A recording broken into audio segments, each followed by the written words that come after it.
You are listening to the Horse Radio Network, part of the Equine Network family. Greetings, everyone. Coach Jen here, and thanks for tuning in to Horse Tip Daily, episode 1609, brought to you today by U.S. Rider. On today's tip, we join Retired Racehorse Radio co-hosts Joy and Jamie as they chat with their guest Leandra from New Vocations, and they have a little chat about teaching the horse to move off the leg. Traveling with your horse this fall? Don't let a roadside breakdown turn into a Halloween horror story. With U.S. Rider, you'll get nationwide roadside assistance made just for horse owners, covering your tow vehicle and your horse trailer. And right now, you can save 20% on new memberships during our Halloween special with code USROCT25. From flat tires to dead batteries, U.S. Rider keeps you and your horse safe, wherever the road takes you. This spooky good deal won't last long. Visit usrider.org today. As always, we have Leandra come on, and I surprise her with a training question. So I give her zero background, zero time to prepare. I just ask, what do you do? Because sometimes we're all faced with these quick decisions that we have to make with our off-the-track thoroughbreds. And sometimes, Leandra, by the way, hello. Thank you for coming on. Hello. Thank you for joining us. Now, one of the questions that I think a lot of off-the-track thoroughbred owners, especially with the new guys, really struggle with is getting, these jockeys ride them with their stirrups 4 inches long. They don't really know what a leg wrapped around their barrel is and what it means. So what are some of the first steps that you tell the horse and teach the horse on getting them to move off of the leg? That is a great question, because I know there are a lot of people who handle that differently. And a lot of that is going to come from what you're comfortable with as a rider and trainer and what you're comfortable doing yourself. So as far as just desensitization can go, sometimes when we're starting from the ground and you're working a horse maybe on the lunge line, so you're starting there and you have them under the tack that you'll be using, then a lot of times I like to, if I think that they might be very reactive, drop my stirrups down and let them feel just the stirrups against their side while they're lunging. And that way you can gauge their reaction. It's going to tell you a little bit about them, the way that they think and the way that they react. And then if there is anything very dramatic, then hopefully they can sort of get used to it and work out of it before you get on. Now, a lot of times I will skip that step, but I am working with these horses all the time, and I know that I can handle things when they come up. But like I said, sometimes I still will do that. But a lot of times if you're just getting on, then one of the best things you can do is to be really light in your seat. And we're talking about legs, so you might say, well, why are you talking about the seat? And a big part of that is because, like you said, jockeys are riding with really short stirrups, and a lot of times they're not on the horse's back. And if they are, it's very briefly. But that idea of carrying a rider through that heavier seat aid and heavier leg aid is really foreign to them. And you can't really totally disconnect your legs from your butt and the rest of your lower half of your body. So it's kind of a package deal.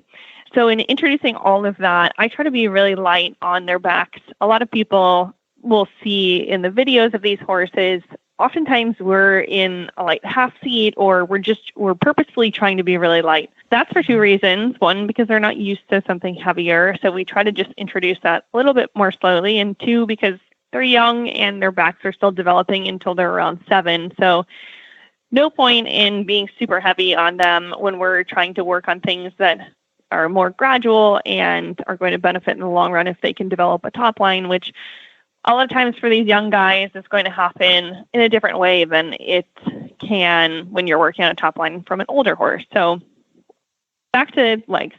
So when you're applying legs, what is the best, and what I have found to be sort of the best method is to introduce that gradually. So just like I'm saying, we sort of gradually will try to do a little bit more. We're not going to do a bunch of really heavy, deep seats, sitting to trot and all that. We don't usually start them out like that. We try to be as light as possible.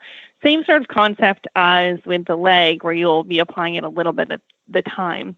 But I like to do a lot of laterals just in general. And I think that's a really great place to start because you're trying to teach them a new language, and that starts with the alphabet. So when you're breaking down, learning a new language like they are in a different way, you're trying to bridge the gap between what they know and what they don't know, and introducing the new means to get there means introducing these new cues like leg. So you can say you're walking down a quarter line and you add just a little bit of leg. And again, subtlety is key here because you ideally want them to respond from just a little bit of aid, not a huge all at once aid, but it is ideal to be able to use as little as possible. So a little tap, and you're going to help them out with their rein aid because those are the things they're used to having the heaviest. So maybe you're applying your left leg and opening up your right hand. And it's going to be confusing for them. Obviously, they don't know what you're asking, but think about it in that same way of you're teaching them a new language, which means they have to learn a new alphabet. And so you're breaking down all those little pieces. So say you apply that left leg and you're just going to with as little pressure as you can, sort of tap, same sort of way like a fly can elicit a response from them and get them to move. So you're kind of being like a nagging fly and you just tap your leg. And when they move off to the right, like you're asking them to do, then they get that release and the reward. And you can use positive reinforcement, both in release of the pressure from your leg, but then also, they certainly appreciate being showered in praise and patting on the neck and all that sort of thing. Baby steps is the concept of it. Baby steps. Some horses are more sensitive than others, and that's where you're going to have to gauge how much you need to use or how little you need to use. And that's why we always like to start with as little as possible. And again, sort of keeping them sensitive in a good sort of way. But a lot of horses, a lot of these young guys, the feeling takes a little bit of getting used to. But if you think about the way that you're using your leg, it's going to make a huge difference. And I could drag on about this for a long, long time, but I just think that one of the best images of this that I have was there was a German instructor who I will never be able to pronounce the right sort of way, the actual word for it, but basically it translated to touching the hairs. So think about that sort of way, like when you're wrapping your leg around, if you're touching the hairs, you don't ever have to introduce like a heavy, heavy leg, because ideally we don't have to use a heavy, heavy leg. But if you're wrapping your leg around them, you're really working on becoming more with them in the way that they move and all of that. And that actually should come, they're not very oppositional to it many times if you're thinking about sort of moving with them and not against them, and then breaking down the steps where you are asking them to move off your leg into little bite-sized chunks. I love it. I love it. Everything just has to be small and gentle. It sounds like just small, gentle, go slow and build your way up. And there you go. Well, there you have it.